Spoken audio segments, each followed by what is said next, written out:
Hello, everybody. This is Dr. Cole. It's Sunday, December 4th, and we're now entering week 15 of Constitutional Law, Political Science 3753 for the fall 2022 term. Okay. Everybody, there will be one more message after this one. 1 week from today, roughly speaking. 1 week after that, the 18th, grades will be due.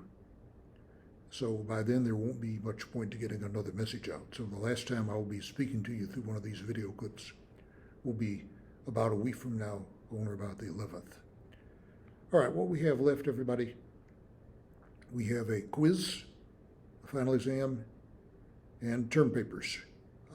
Everybody, I haven't heard from much of anybody about term papers. Remember, you need to submit a term paper to be on the A track for the course. Now, that may be important to some students, others it may not be.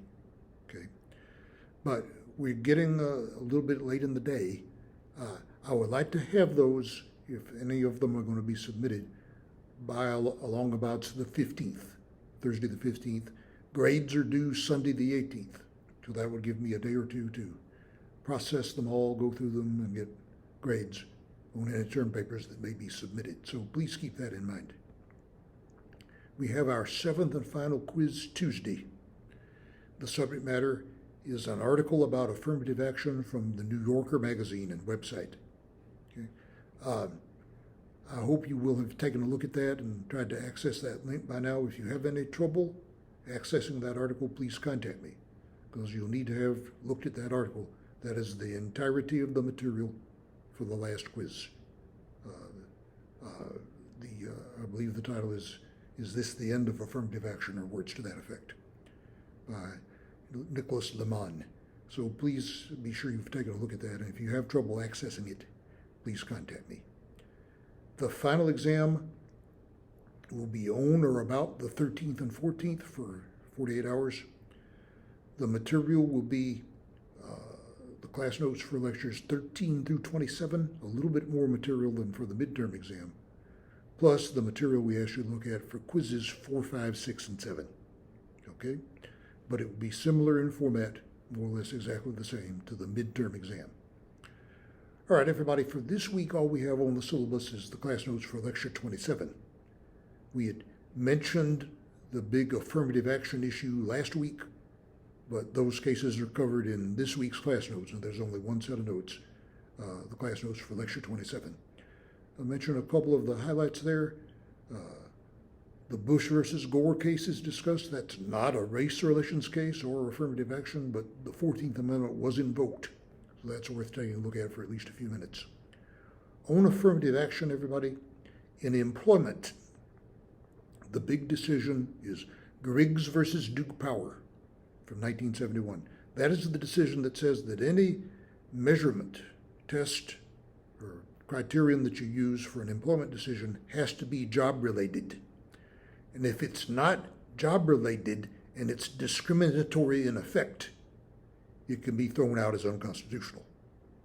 Okay, so tests for employment have to be job-related, according to Griggs versus Duke Power, 1971.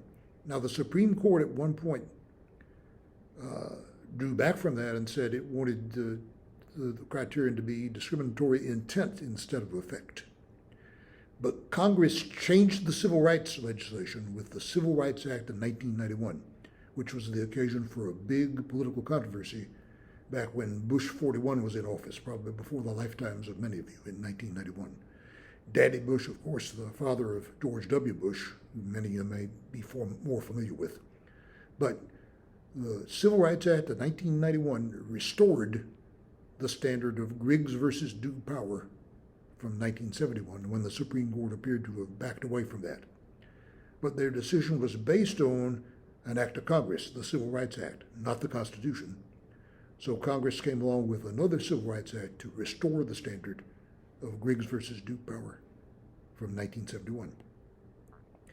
Now, some of the big controversies over affirmative action are in not employment, but education, admission, undergraduate admissions, admissions to law and medical schools. The big cases are the Bakke case from 1978, involving the University of California at Davis Medical School.